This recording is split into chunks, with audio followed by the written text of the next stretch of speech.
dipersembahkan oleh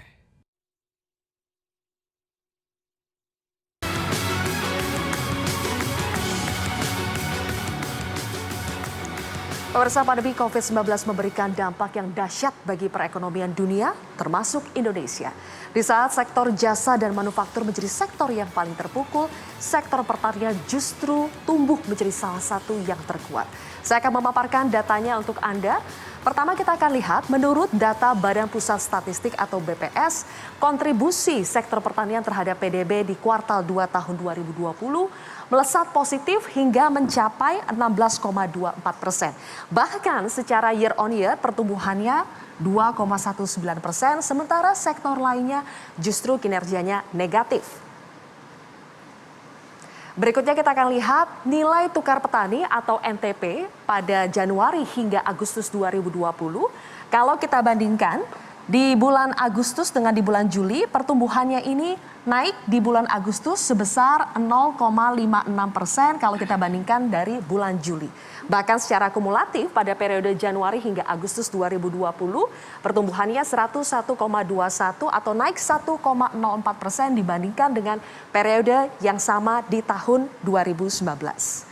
Selanjutnya kita akan lihat nilai ekspor pertanian. Peningkatan ekspor pertanian ini menempati posisi tertinggi dalam neraca perdagangan sepanjang Juli 2020. Badan Pusat Statistik mencatat bahwa nilai ekspor pertanian mencapai 350 juta dolar Amerika Serikat pada bulan Juli 2020 atau kalau kita bandingkan dengan bulan Juni ini ada kenaikan karena di bulan Juni 280 juta dolar Amerika. Kenaikannya 24,10%. Berikutnya kabar baiknya pemirsa, Indonesia untuk pertama kalinya setelah hampir 26 tahun akhirnya kita bisa mengekspor bawang putih pada Agustus 2020. Indonesia mengekspor bawang putih secara bertahap sebanyak 1.000 ton kepada Taiwan sepanjang tahun 2020. Selain bawang putih, terdapat sejumlah komoditas baru yang diekspor selama 2020. Ada gula kelapa, kemudian labu beku, dan juga bunga kecombrang dari Sumatera Utara yang diekspor ke Malaysia. Lantas pemirsa, apakah pertumbuhan positif tersebut dapat menjamin kesejahteraan para petani? Faktanya masih ada sejumlah permasalahan dalam meningkatkan kesejahteraan para petani. Data Badan Pusat Statistik Indonesia pada tahun 2018 menunjukkan bahwa dari 33,4 juta petani Indonesia ternyata 75%-nya didominasi usia tua. Sementara kurang dari 15% atau 4,8 juta orang baru diisi oleh petani yang berusia 20 sampai 34 tahun. Selain itu, dari 33,4 juta petani, ternyata 15,8 juta atau hampir 50%-nya adalah petani gurem atau petani yang memiliki lahan kurang dari setengah hektar.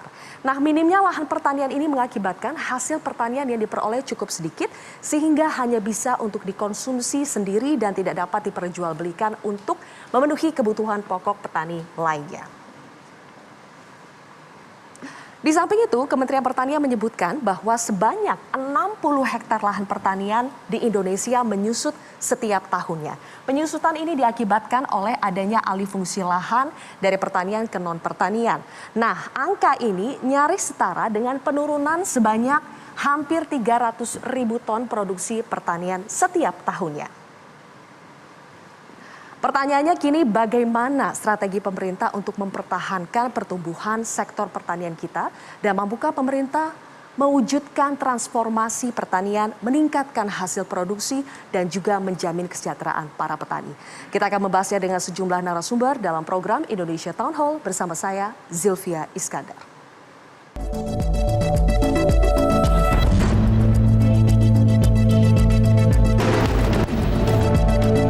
Fenomena yang menggembirakan terhadap perkembangan sektor pertanian, yaitu selain PDB sektor pertanian yang juga tumbuh positif di tengah terkontraksinya pertumbuhan ekonomi pada kuartal kedua, nilai tukar petani atau NTP dan ekspor pertanian menunjukkan kinerja yang juga terus membaik.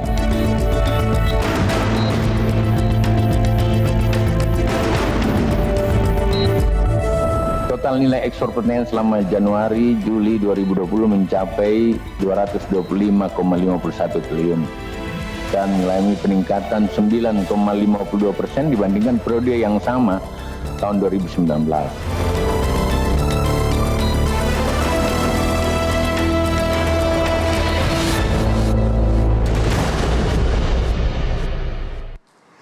Pertanian jadi andalan, itulah topik dari Indonesia Town Hall pada malam hari ini. Dan untuk membahasnya sudah ada 4 orang narasumber, 2 di studio. Saya perkenalkan ada Pak Syahrul Yassin Limpo, Menteri Pertanian Republik Indonesia. Pak Menteri, selamat malam. Assalamualaikum warahmatullahi wabarakatuh. Waalaikumsalam. Sehat ya Pak? Sehat dong. Alhamdulillah. Berikutnya ada Pak Winarno Thohir, Ketua Umum Kontak Tani Nelayan Andalan. Pak Winarno, selamat malam. Selamat malam. Berikutnya dari luar studio ada Pak Bakir Pasaman, Dirut Pupuk Indonesia. Selamat malam Pak Bakir. Selamat malam. Assalamualaikum warahmatullahi wabarakatuh. Selamat malam. Assalamualaikum warahmatullahi wabarakatuh.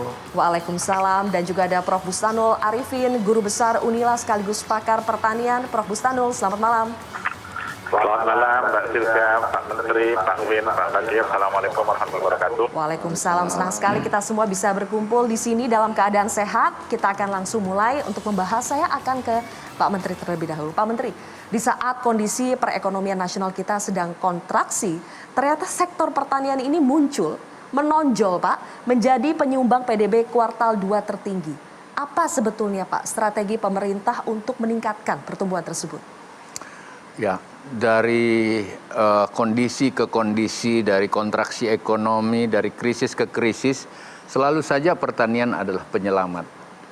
Dan pertanian seperti yang kita pahami bahwa menjadi kebutuhan keseharian yang ada bagi rakyat Indonesia yang kurang lebih 270 juta lebih itu. Dan mereka setiap hari membutuhkan pertanian. Saya ingin contohkan gini Silvi. Kalau orang mau butuh pakaian bisa menunda sampai tahun depan. Ya.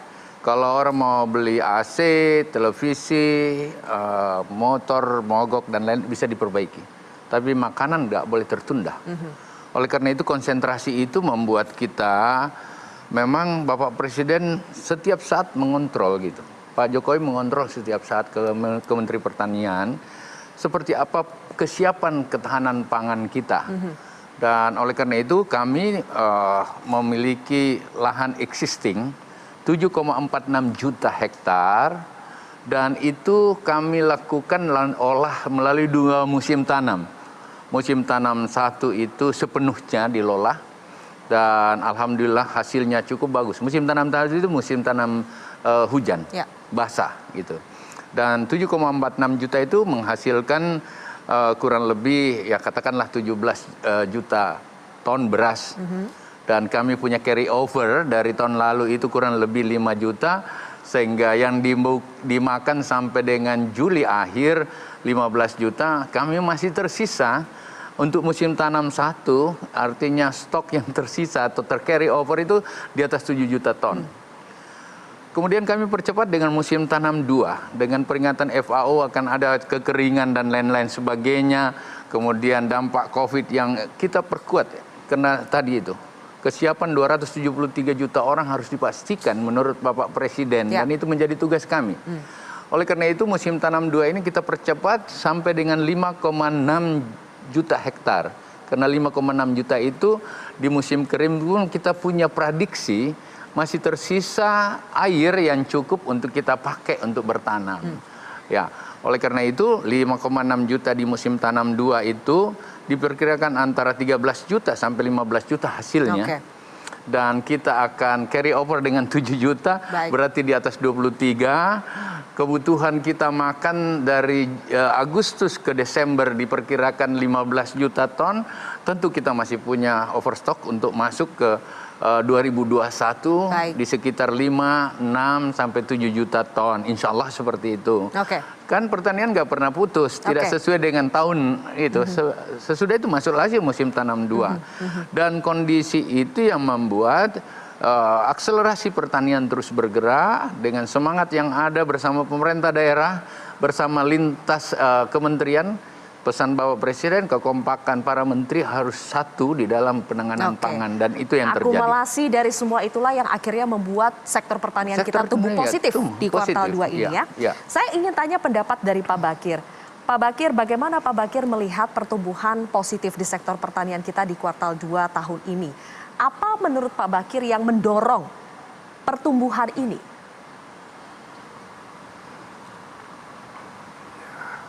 Terima kasih. Baiklah Mbak Silvi, kami melihat pertumbuhan di sektor pertanian mengalami peningkatan yang sangat signifikan dan merupakan sektor yang sangat diandalkan selama masa pandemi COVID-19 ini. Pupuk Indonesia Group tentunya harus menyiapkan pupuk subsidi maupun pupuk non-subsidi yang akan mendorong produktivitas di sektor pertanian. Khususnya di musim tanam ini kami juga telah menyiapkan pupuk dalam jumlah yang cukup untuk mendukung ketahanan pangan. Kami dari industri pupuk sangat concern terhadap peningkatan efektivitas dan efisiensi penggunaan pupuk. Saat ini kami mulai menerapkan prinsip 4R untuk pemupukan, yaitu right place, right rate, right time, dan right source. Bukan berarti dengan peningkatan pertanian, pemakaian pupuk itu harus dihamburkan, tapi pemakaian pupuk juga harus bertambah dengan tepat. Jadi kami sedang mengembangkan teknologi pertanian yang mengarah pada pertanian presisi untuk mendukung ketahanan pangan sebagaimana yang tadi Pak Menteri telah ungkapkan angka-angkanya. Terima kasih. Oke. Selanjutnya Pak Bustanul, kalau menurut Bapak faktor yang paling mendukung sehingga akhirnya sektor pertanian kita itu baik, apakah sebetulnya karena strategi dari pemerintahnya sudah tepat atau sebetulnya ada faktor lain Pak yang lebih berperan? Boleh dijawab nanti Prof. Bustanul, kita harus jeda terlebih dahulu pemirsa. Indonesia Town Hall akan kembali sesaat.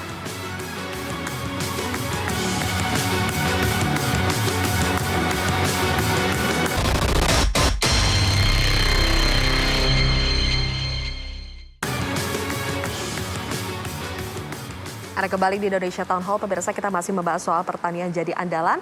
Saya sekarang ke Prof. Bustanul. Prof. Bustanul, dengan pertumbuhan positif di sektor pertanian pada kuartal kedua tahun 2020, menurut Pak Bustanul, apakah strategi dan kebijakannya yang memang tepat atau ada faktor lain yang berperan lebih besar dalam mendongkrak pertumbuhan sektor pertanian di kuartal kedua? Baik, Mbak Silvi, terima kasih. Pak Menteri tadi sudah menyampaikan strateginya, saya tidak akan mengulang lagi. Walaupun tetap perlu antisipasi karena biasanya kuartal 3 akan berkurang lagi. Karena pada waktu kuartal 1 tempo hari sektor tanaman pangan negatif. Nah, Pak Menteri nampaknya yang perlu diperhatikan itu subsektor perkebunan, kemudian peternakan yang kemarin juga kinerjanya belum baik. Pertanyaan Mbak Silvia tadi, adakah faktor lain? Iya, ada. Faktor lainnya lebih banyak karena siklus juga ikut berpengaruh. Jadi blessing in disguise ini Mbak Silvia, karena kita terlambat tanam pada 2019 sehingga kita terlambat panen, hitungan panen masuk ke kuartal 2. Itu juga menjadi blessing dari konteks ini. Oke, lupakan dulu dengan angka. Jadi strategi yang memang perlu terus di-push itu adalah peningkatan produktivitas. Kita paham di produktivitas kata itu nyaris saya khawatir malah memang stagnan. Mudah-mudahan masih tidak, masih ada kesempatan.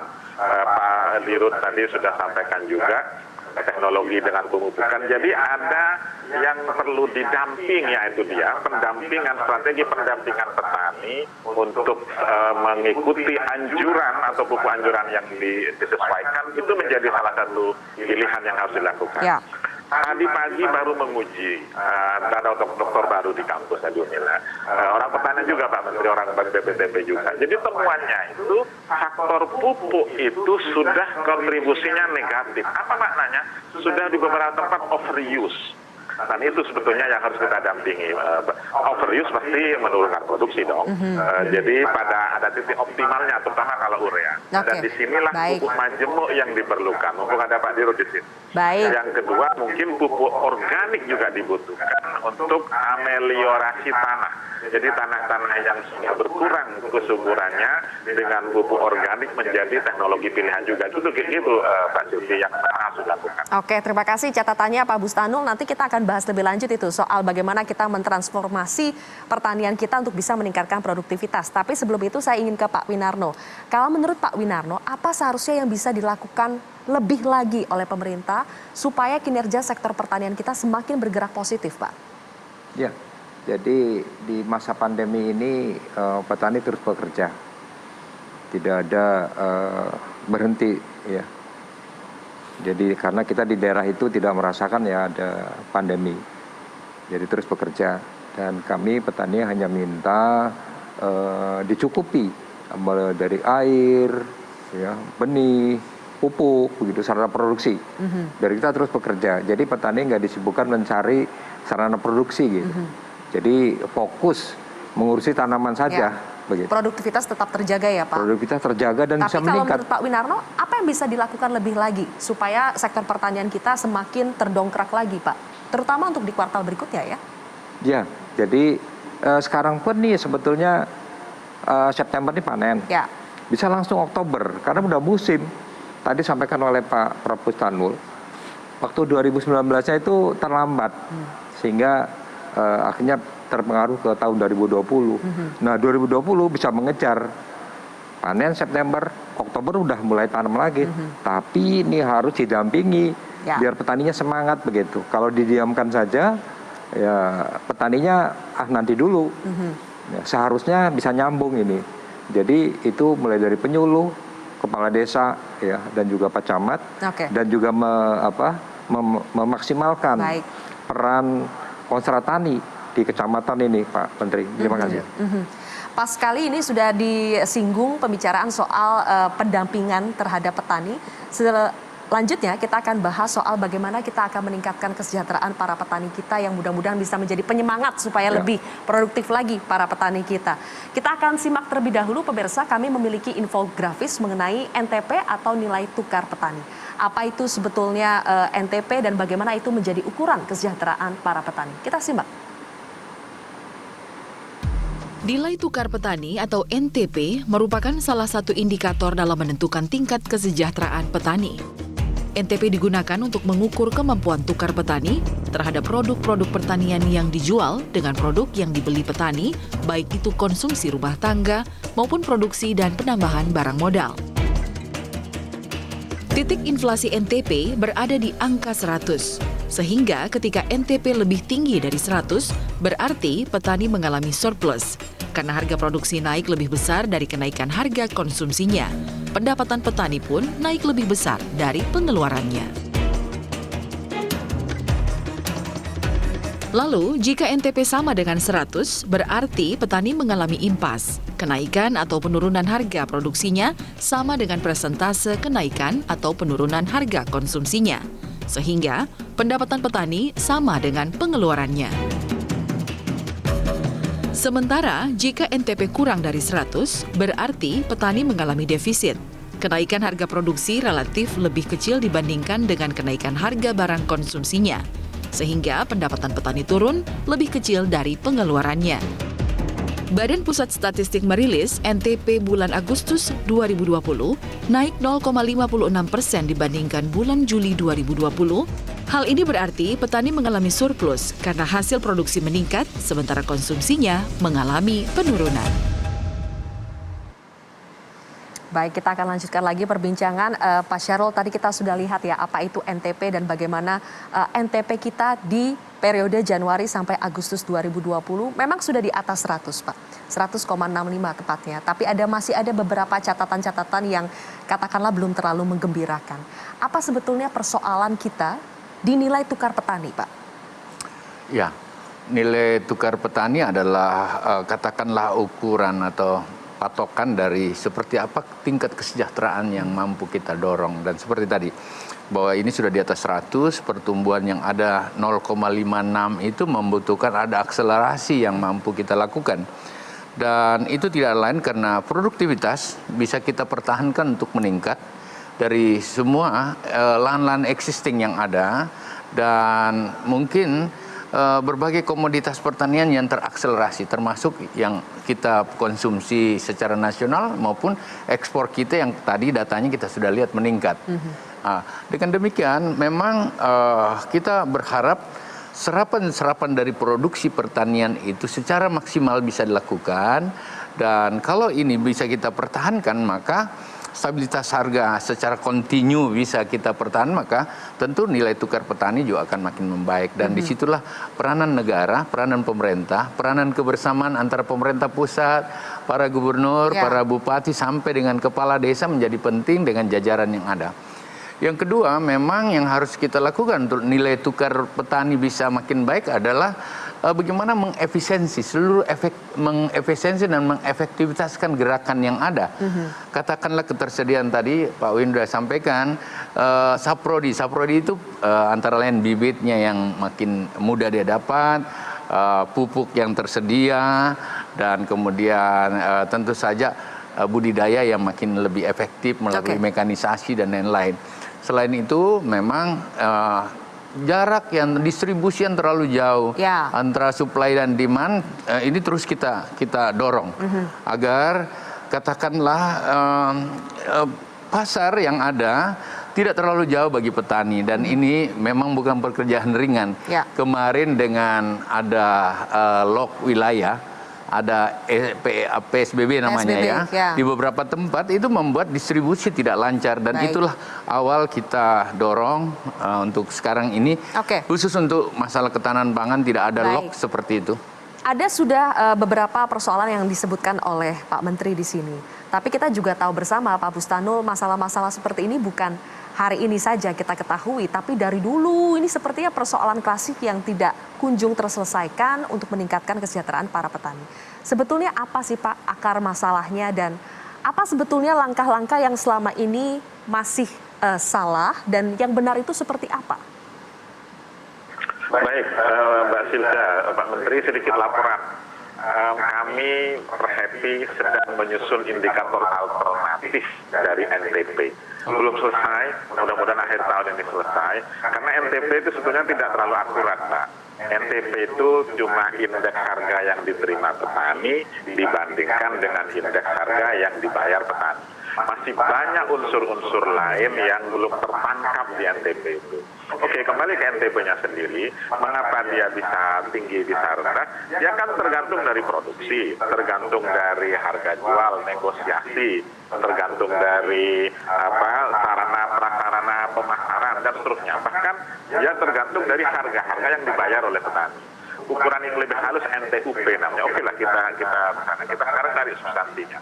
Apa atau mengapa yang persoalan yang klasik ini masih berulang lagi? Karena pola NTP itu habis naik, terus turun, terus naik, nanti habis itu turun lagi. Karena memang siklus, karena memang tadi cuma dia indeks yang dibayar, yang diterima dibanding yang dibayar. Sekali lagi, bukan ukuran yang paling sempurna.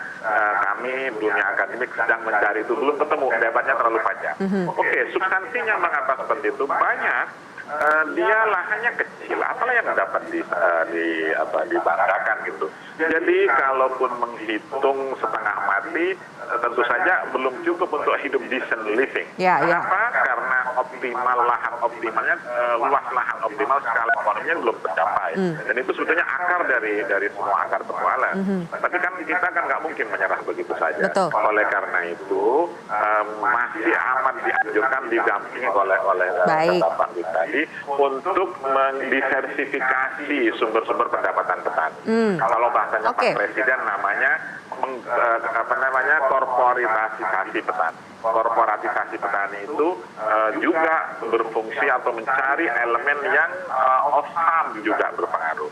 Jadi petani dicoba dimaksudkan, didampingi untuk meningkatkan nilai tambah. Nah, jadi kalau sudah seperti itu Pak bisa lebih lebar, skalanya lebih lebar, peluang untuk mendapatkan pendapatan atau tambahan penghasilan lebih tinggi. Karena kalau mengandalkan itu saja agak sulit, sehingga teman-teman ada yang berjuang reforma agraria, tanpa reforma agraria tidak akan pernah tercapai. Kita kan nggak mungkin begitu saja, kita harus ada yang Pak Bustanul melihat bahwa NTP itu salah satu indikator, tapi bukan satu-satunya begitu ya Pak. Masih banyak indikator-indikator lain yang harus dilihat untuk mengukur kesejahteraan para petani. Tadi juga Pak Bustanul mengatakan perlu dilakukan diversifikasi, korporisasi untuk menambah value atau nilai tambah dari produk-produk pertanian. Kita akan bahas lebih jauh lagi. Saya juga ingin tanya ke Pak Winarno yang berhubungan langsung dengan para petani. Apa sih Pak keluhan petani sejauh ini, harapan mereka seperti apa, dan peran dari Pupuk Indonesia nih Pak Bakir untuk membantu meningkatkan kesejahteraan para petani seperti apa? Kita akan bahas usai jeda.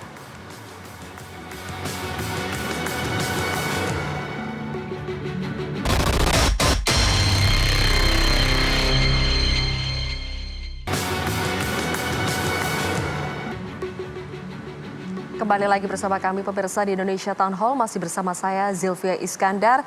Saya ingin ke Pak Winarno. Tadi sebelum jeda pertanyaan saya Pak, ketika kita berbicara soal kesejahteraan para petani, apa keluhan utama yang disampaikan secara langsung oleh para petani kita terkait dengan kesejahteraan mereka?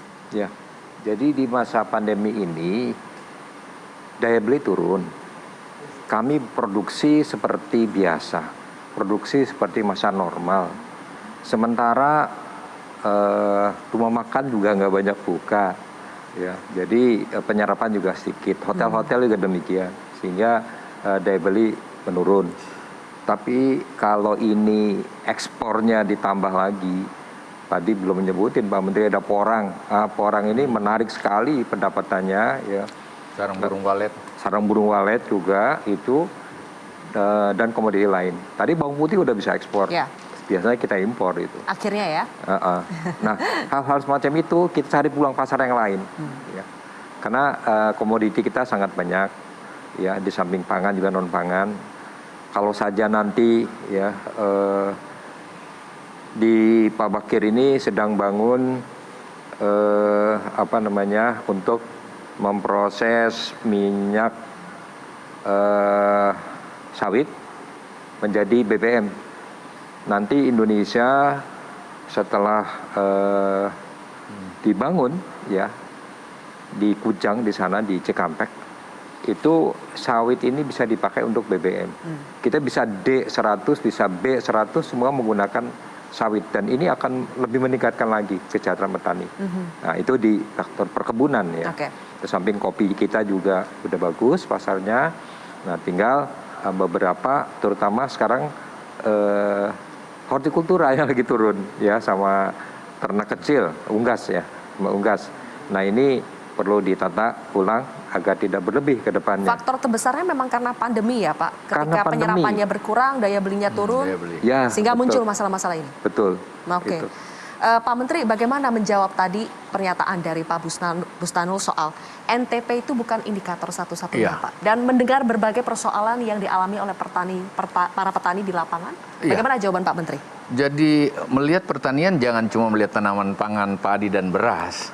Oleh karena itu andalan ke depan itu selain tanaman pangan, padi dan jagung dan lain-lain itu, memang yang terus kita dorong dan memperkuat adalah horti. Artinya buah-buahan, termasuk di dalamnya adalah sayur-sayuran. Dan ini terus yang kita dorong lebih banyak lagi. Kemudian selain itu perkebunan kita memang kita akan andalkan ke depan. Seperti tadi Pak Win, bahwa sawit akan ada langkah untuk itu. Presiden juga minta supaya serapan dari karet diperbaiki melalui campuran aspal yang ada dan lain-lain sebagainya. Itulah berbagai kiat untuk menjaga akselerasi pertanian, tidak yang hanya kemarin untuk menaikkan NTP, tetapi kontribusi pada PDB bisa dari berbagai. Peternakan pun seperti itu. Nah, tentu saja ini tidak bisa membalik tangan. Betul. Dia membutuhkan proses. Apalagi dalam kondisi COVID seperti ini, daya beli tadi yang akan sangat turun. Oleh karena itu, memang Silvi dan Pak Bustanul, yang kita lakukan mencoba mencarikan varietas yang paling unggul. Dan itu tepat waktu, tepat sasaran, tepat lokasi, dan lain-lain sebagainya. Selain varietas yang makin baik, kita berharap ketersediaan pupuk juga menjadi bagian. Nah, cuma saja memang kebutuhan pupuk secara nasional yang masuk kepada kami itu 22 juta ton. Kemudian yang sudah diklarifikasi adalah 12 juta. Tetapi ketersediaan anggaran untuk pupuk hanya untuk 9 juta. Oleh karena itu sampai kapanpun pasti akan ada persoalan. Oleh karena itu distribusinya yang kami atur sesuai dengan penggunaan yang ada. Dan ini hasil evaluasi KPK sendiri kita sudah sampai pada target 94% akurasinya. 94% akurasi itu sudah luar biasa. Kita akan terus sempurnakan bersama Pupuk Indonesia. Tadi Pak Win untuk lakukan itu, untuk distribusi lebih baik. Kalau varietasnya bagus, kalau pupuknya cukup, kemudian budidaya dengan mekanisasi kita bisa lakukan sehingga lozis dari pasca panennya bisa kita turunkan, produktivitasnya kita meningkatkan, otomatis NTP juga dan penerimaan petani akan lebih baik. Hal yang paling penting juga adalah memotong distribusi yang terlalu panjang bagi petani. Oleh karena itu memang pendekatan baik kecamatan melalui Kosratani namanya, Komando Strategi Pertanian itu ada di kecamatan untuk mempertemukan produktivitas petani dan pembeli atau supply dan demand-nya kita persingkat. Dan kalau begitu di setiap kecamatan kami punya Kosraling namanya, Komando Strategi Penggilingan. Selain Bulog dan BUMN menyerapnya, sehingga yang paling penting yang kami jaga Pak Win adalah harga standar pembelian pemerintah, HPP namanya. HPP yang nggak boleh turun, dan sampai saat ini betul-betul masih kita jaga itu. Pak Menteri sudah menyinggung soal ketersediaan pupuk, kemudian juga menyinggung soal jalur distribusi yang panjang. Saya ingin minta tanggapannya dari Pak Bakir, termasuk juga Pak Bakir menjelaskan peran dari PT Pupuk Indonesia untuk membantu meningkatkan kesejahteraan para petani seperti apa, Pak? Baiklah, makasih Mas. Petani adalah tentunya pelanggan utama kami. Kami tentunya ingin meningkatkan kesejahteraan petani di Indonesia. Nah, ada 2 program strategis yang kami miliki, yang akan kami terapkan secepatnya, yaitu Agri-Solution dan Customer Centric Model. Dalam program Agri-Solution, kami melakukan pendekatan ekosistem, artinya kami memberikan solusi kepada petani secara holistik. Contohnya, kami bantu petani mendapatkan akses perbankan untuk membantu permodalan. Juga akses terhadap input-input pertanian yang berkualitas, seperti untuk mendapatkan pupuk yang baik, benih yang baik, dan alsintan. Dan yang terpenting juga adalah akses terhadap off-taker atau untuk hasil panen mereka, serta asuransi apabila terjadi kegagalan panen. Nah, program seperti ini sudah kami terapkan di berbagai daerah, antara lain di Jawa Barat, Jawa Timur, Nusa Tenggara Barat, dan juga di Sulawesi.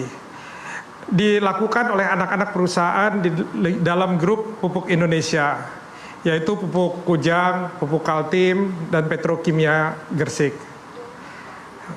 Sejauh ini sudah menunjukkan hasil yang positif. Contohnya, misalnya di Jawa Timur, itu di Banyuwangi dan di Jember, kami sudah bisa meningkatkan dalam intensifikasi dengan menggunakan pupuk non-subsidi, produksi yang semula rata-rata sekitar 5 ton per hektar menjadi 8,5 ton per hektar. Dengan peningkatan panen tersebut, tentunya petani bisa memperoleh pendapatan yang lebih banyak. Ya, tadi berkaitan dengan NTP tersebut. Walaupun menggunakan non-subsidi, tapi petani sanggup membayar pupuk non-subsidi tersebut. Ini juga membantu untuk mengurangi program pemerintah dalam pengurangan pupuk subsidi. Program ini juga ternyata terbukti mengurangi ketergantungan petani terhadap para tengkulak dan pengijon. Nah, sementara terobosan yang kedua yang kami lakukan adalah menerapkan customer centric model. Artinya apa? Artinya adalah kami mendekatkan diri kepada pelanggan, dalam hal ini petani dan pekebun, untuk mengembangkan produk dan layanan berdasarkan kebutuhan dan keinginan pelanggan. Contohnya, kami mengembangkan NPK dari berbagai jenis komposisi yang sesuai dengan kebutuhan hara yang spesifik di daerah tersebut. Untuk hal ini kami juga menggunakan teknologi yang berbasis IT seperti Presipam yang merupakan kerjasama antara grup kami dengan Institut Pertanian Bogor. Kami juga mengembangkan biofertilizer bekerja sama dengan perguruan tertinggi di Indonesia. yang saya pikir ini juga tadi menarik untuk para urban farmer dan segmen hortikultura yang sebagaimana diungkapkan Pak Menteri tadi. Ya, demikian mungkin. Baik, Pak Bakir sudah menyinggung cukup banyak nih soal teknologi-teknologi yang digunakan oleh PT Pupuk Indonesia untuk membantu meningkatkan kesejahteraan para petani. Tadi Pak Menteri juga menyinggung soal jalur distribusi kita masih panjang. Itu juga salah satu problem yang harus kita selesaikan. Di segmen berikutnya kita akan bahas soal apa teknologi inovasi yang bisa dilakukan untuk mentransformasi pertanian kita, termasuk juga keberadaan startup yang selama ini ternyata membantu dalam memotong jalur distribusi. Kita akan gali lebih jauh pemirsa sesaat lagi.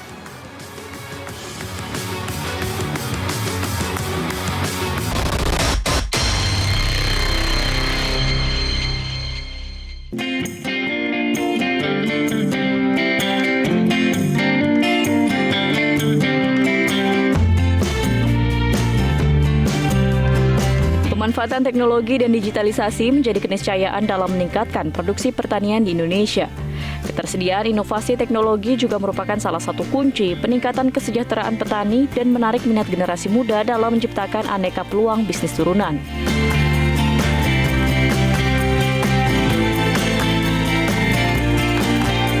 Sejumlah startup agritech saat ini telah menghiasi pasar bisnis pertanian, sebut saja Tani Hub, Rego Pantes, Sayur Box, iGrow, dan sejumlah startup lainnya.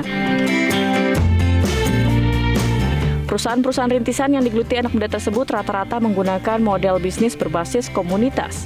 Model bisnis ini dianggap lebih menguntungkan karena mampu mengangkat derajat petani agar lebih sejahtera.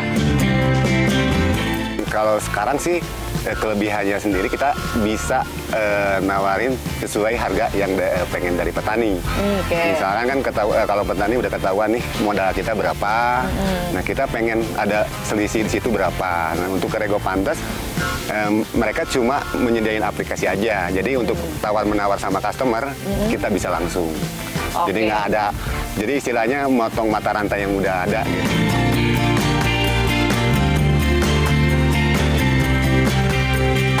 Inovasi dan teknologi yang dikembangkan sejumlah perusahaan rintisan ini harus didukung dengan birokrasi yang baik agar ekosistem bisnis yang sehat terjalin dari hulu hingga hilir. Karena upaya memajukan pertanian Indonesia tidak bisa dilakukan jika tidak memajukan petani sebagai ujung tombak hasil tani itu sendiri.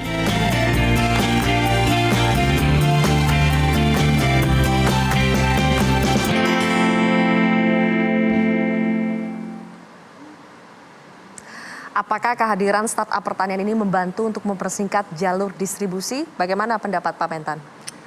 Ya, produktivitas yang kita tingkatkan dari semua komoditas pertanian, komoditi pertanian, baik di horti, di tanaman pangan, di peternakan maupun di perkebunan, hanya bisa bagus kalau akhirnya serapan produktivitas bisa dijamin oleh kita. Dan tentu saja tidak bisa hanya negara saja, pemerintah saja, apalagi Mentan aja. Ini harus ada kebersamaan untuk menjaga sehingga serapan dari produktivitas itu bisa tinggi seperti yang sampai Pak Win. Semangat petani harus dijaga, melakukan social engineering pada petani itu menjadi penting. Ini saya nasihatkan juga kepada teman-teman atau para gubernur, para bupati untuk menjaga semangat itu. Cara menjaganya adalah hasil produksinya harus kita serap sama-sama. Mentan dan jajaran pertanian, penyuluh-penyuluh termasuk Pak Win, produktivitasnya insya Allah kita bisa tingkatkan. Tapi serapannya harus bisa kita jamin secara sama-sama. Dan ini terus kami upayakan. Pak Presiden terus mendorong itu sehingga perguliran KUR yang ada sekarang ini, KUR yang tadinya KUR pertanian itu hanya di bawah 4-5 triliun, sekarang penggunaannya itu 36 triliun Bapak. Itu yang meningkatkan produktivitas. Oleh karena itu, serapan harus dijaga, pasar harus didekatkan. Salah satu mendekatkan pasar ini antara lain mendorong anak-anak milenial dengan startup tadi ya, Pak? Online system dan lain-lain itu dilakukan. Oleh karena itu Kosra Tani akan menjadi tempat menemukan itu. Kemarin kami kerjasama dengan Lapak dan lain-lain startup yang ada untuk mereka turun, tidak menunggu di provinsi, tidak menunggu di ibu kota, tidak menunggu di kabupaten, tapi pada kecamatan sehingga koperasi pertanian yang sudah kita bangun itu bisa kemudian memberikan informasi dan menjadi bagian-bagian dari toko tani yang ada, agar semua pembeli-pembeli yang ada atau pasar yang ada bisa mendekatkan situ selain pasar-pasar induk yang kita supply. Menarik, mendekatkan pasar ke para petani. Tapi Pak Winarno, apakah petaninya sendiri ini sudah mampu menyerap teknologi yang disediakan oleh platform-platform yang ada? Apakah mereka sudah mampu Pak mengadopsi teknologi tersebut? Ya, jadi secara bertahap sudah menuju ke sana. Dan startup tadi memang banyak membantu. Dan saya juga berharap nanti yang sampaikan oleh Pak Menteri, setuju kalau kepala daerah nih ya, bupati, gubernur itu mempertemukan antara petani dengan pasar. Pasarnya siapa? Itu kan ada perhotelan, ada rumah makan, begitu, agar menyerap. Jangan sampai membeli kemana-mana gitu ya, yang ada di daerah situ saja begitu, kecuali yang tidak ada di daerah situ. Jadi dengan menyambungkan saja ini kami terbantu. Ya, sehingga pasar juga didekatkan dari hotel itu kan sekarang mudah mulai dibuka walaupun ada PSBB, rumah makan juga. Nah itu dari mulai beras sampai yang lain itu bisa kami cukupi. Ya nanti dengan startup tadi, dengan IT itu akan lebih pas lagi nanti ke depan. Gitu. Oke, Pak Bustanul, apa sih sebetulnya kendala terbesar kita kalau kita berbicara mentransformasi sektor pertanian kita menuju revolusi industri 4.0?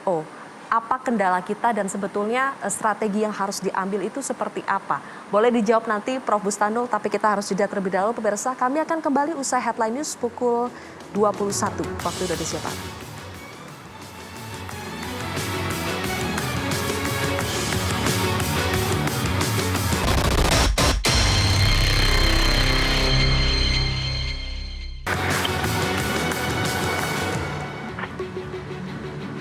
Anda kembali di Indonesia Town Hall, pemirsa. Pertanian jadi andalan, masih bersama dengan 4 narasumber. Ada Syahrul Yassin Limpo, Menteri Pertanian, kemudian Bakir Pasaman, Dirut Pupuk Indonesia, Bustanul Arifin, Pakar Pertanian dan Guru Besar Unila, serta Winarno Thohir, Ketua Umum Kontak Tani Nelayan Andalan. Saya ingin ke Prof. Bustanul. Prof, apa sih sebetulnya kendala terbesar Indonesia dalam mentransformasi sektor pertanian kita menuju pertanian 4.0? Baik, saya mulai dari yang fisik dulu. Kendala terbesar adalah infrastruktur. Jadi tidak semuanya terjangkau, apalagi sampai ke pedesaan itu dapat terhubung dengan jaringan internet yang data dan kualitas bagus. Itu yang fisik ya. Yang kedua baru mungkin sumber daya manusia. Jadi betul, siapa tadi Mbak Silvi juga kali sampaikan bahwa petani kita rata-ratanya adalah umur 47 tahun ke atas kan. Dan sementara mereka sudah tidak terlalu familiar dengan perkembangan transformasi teknologi yang diberikan pesat. Anak-anak muda yang itu menjadi tugas saya sebagai pendidik ya, bagaimana supaya mereka tertarik dan mereka betul-betul mau untuk melakukan pertanian. Anak-anak muda sekarang tidak terbayang mereka di anak-anak di kampus itu untuk pegang cangkul atau apa, tapi mereka akan bertani dengan jari-jari, kira-kira seperti itu kan.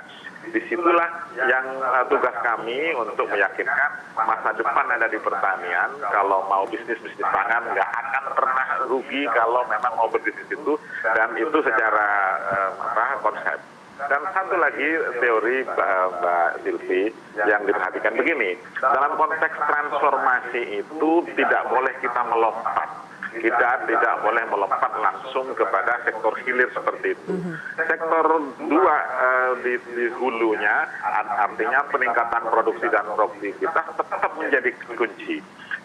Tadi transformasi atau digitalisasi adalah membantu untuk melakukan itu. Kita jangan sampai terjebak jika ini berkembang terlalu pesat di hilir itu. Apa yang terjadi? Mereka bukan menjual produk petani kita, mereka bisa menjual produk impor. Itu yang harus kita hindari. Jadi kata kuncinya tetap di kita penggunaan teknologi, transformasi di bidang teknologi produksi sampai kepada peningkatan produktivitas dan efisiensi tetap jadi kunci. Itu kalau tidak dibenahi kita bisa ketinggalan dan hilirisasi. Terlalu berani juga akhirnya menjual produk-produk yang lain. Oke, mungkin overall akan tetap tinggi, tapi kalau kita ingin membantu petani, jadikan andalan justru basisnya adalah dari produksi pertanian dalam negeri itu sendiri. Bagaimana membenahi persoalan itu, Pak Menteri? Ya, Memang itu, Kosra Tani adalah bagian dari tangan untuk mempertemukan semua kekuatan pemerintah yang menangani pertanian. Sehingga Menteri Pertanian tidak sendiri, Gubernur juga tidak jalan sendiri, Bupati tidak jalan. Kita ketemu di Kosra Tani. Kosra Tani ini di Balai Penyuluh Pertanian zaman dulu, di kecamatan. Nah, disitulah pertemuan untuk menegosiasi seperti apa produksi-produksi yang akan dihasilkan dan seperti apa informasi dari yang harus dilakukan dan teknologi seperti apa yang dianggap tepat untuk kita lakukan. Kendalanya memang tidak semua seluruh Indonesia dengan digitalisasi bisa jalan, tetapi secara maksimal di atas 70% sudah bisa terjangkau. Oleh karena itu kita yakin bahwa dengan cara itu, dengan digitalisasi yang ada, ini bisa dilakukan. Yang kedua, memang kita berharap petani-petani muda akan tertarik masuk ke sana. Karena dia menggunakan tidak lagi dengan berbecek-becek dengan kaki, bertangannya berlumpur. Karena dengan mekanisasi pertanian, dengan teknologi pertanian yang makin maju, mereka akan tertarik. Dan kami sekarang ini membuat program 2,5 juta petani muda milenial, istilah yang populer, itu harus didorong. Dengan insentif demikian, apa Pak untuk mendorong mereka? Caranya adalah memperlihatkan best practice yang ada di setiap provinsi. Dan ini sudah ada. Banyak sekali sekarang anak-anak muda kita bisa menghasilkan di atas 80 juta per bulan sampai 400 juta dari pertanian-pertanian yang sederhana di sekitarnya. Menjual tanaman-tanaman hias untuk diekspor menjadi bagian. Dan mempertemukan buyers dari internasional dengan digitalisasi, mereka sudah bisa lakukan Tani Hub dan lain-lain. Yang harus dijaga yang seperti Pak Bustanul tadi, Prof, jangan sampai terbalik. Kosra Tani adalah bagian untuk melakukan itu. Tentu saja memang pertanian tidak boleh sendiri, harus katakanlah semua harus ikut membackupnya. Pertanian tidak boleh sendiri, semua harus backup. Saya ingin tanya peran PT Pupuk Indonesia di sini, Pak Bakir, terobosan peran serta transformasi PT Pupuk Indonesia untuk membantu meningkatkan efisiensi, produktivitas, dan juga daya saing petani. Seperti apa, Pak Bakir? Ya, jadi memang peranan digitalisasi ini sangat penting. Seperti tadi yang dikemukakan oleh Pak Bustanul, Pak Menteri. Dan ini saya pikir pengerahan milenial untuk mengembangkan program-program yang berbasis digital ini juga sangat penting. Kami dari Pupuk Indonesia itu sangat concern terhadap masalah distribusi. Kami harus menjamin ketersediaan pupuk sampai ke level yang paling bawah. Dalam hal ini kios. Nah ini tentunya ada jalur distribusi dari pabrik sampai dengan ke kios. Nah ini kami, salah satu terobosan yang kami lakukan adalah kami mengembangkan program in-house, itu namanya DPCS, Distribution Planning and Control System. Ini seperti control room. Jadi dengan program ini kami bisa melihat jalur kapal sudah sampai di mana, tracking, dan posisi gudang, posisi pupuk di kios, dan lain-lain, ketersediaan pupuk di kios, dan lain-lain, dari satu ruangan yang disebut control room untuk mengawasi masalah distribusi ini. Nah ini sangat menarik, jadi kalau nanti kita melihat hal ini cukup nanti masuk ke gedung Pupuk Indonesia gitu, kita bisa melihat masalah distribusi pupuk yang ada di Indonesia ini dari seluruh produsen. Nah selain itu juga banyak teknologi lain yang kami kembangkan untuk tentunya dengan menggunakan gadget dan juga ya kalau memang tidak bisa dikembangkan sendiri yaitu bekerja sama tadi seperti yang saya sudah ungkapkan sebelumnya dengan universitas-universitas seperti Presipam. Presipam itu adalah pencitraan dengan satelit untuk tanaman kebun kelapa sawit itu dengan analisa klorofil kita bisa lihat pupuk apa yang diperlukan untuk tanaman kelapa sawit di area tertentu. Ini dengan IPB. Dan program ini sudah jalan dan saya rasa ketepatannya juga sudah cukup baik.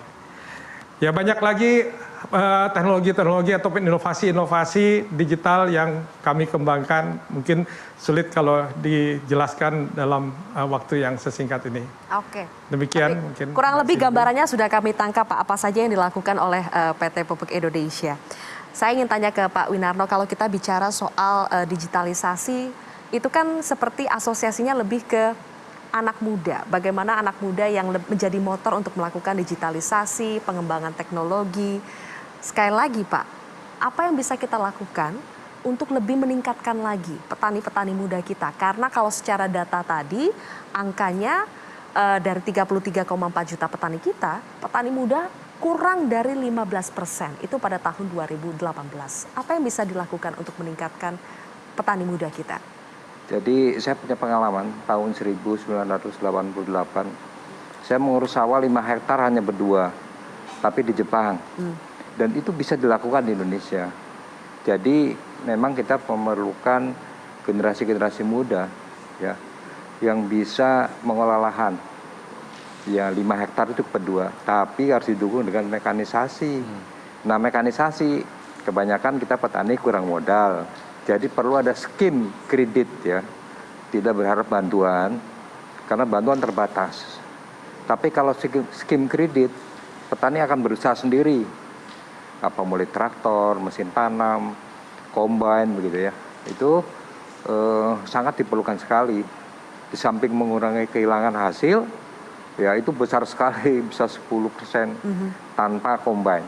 Kalau dengan combine itu 2-3% saja. Nah kalau 7% itu tidak hilang, wah ini nambah produksi. Apalagi kita sekarang ini dengan mengurangi beras itu ya, yang punya target 2024 ini tinggal 85 kilo kita konsumsi. Sekarang masih 111 dan nanti akan turun setiap tahun. Jadi mungkin, nah siapkan pemerintah skim kredit. Kalau mengambil traktor itu mesti dicicil berapa tahun? 3 tahun, ya. Kira-kira traktor belum rusak udah lunas. Begitu juga mesin tanam dan mesin panen, syukur-syukur sampai pengering dan juga penggilingan. Nah nanti dibagi-bagi. Nah nanti larinya ke korporasi petani. Jadi tidak per petani yang utang, tapi korporasi dipakai bersama-sama. Ini sangat mungkin sekali. Tinggal disediakan skim kreditnya. Skim kreditnya tadi ya. Jadi Anda melihat faktor pendanaan itu menjadi faktor utama yang mendorong seseorang mau atau tidak untuk terjun ke sektor pertanian ini. Persis. Karena kalau nggak punya modal, kembali tadi kita ke konvensional lagi. Walaupun kita diajak ke 4.0, ini nggak bisa jalan kalau tidak didukung dengan permodalan.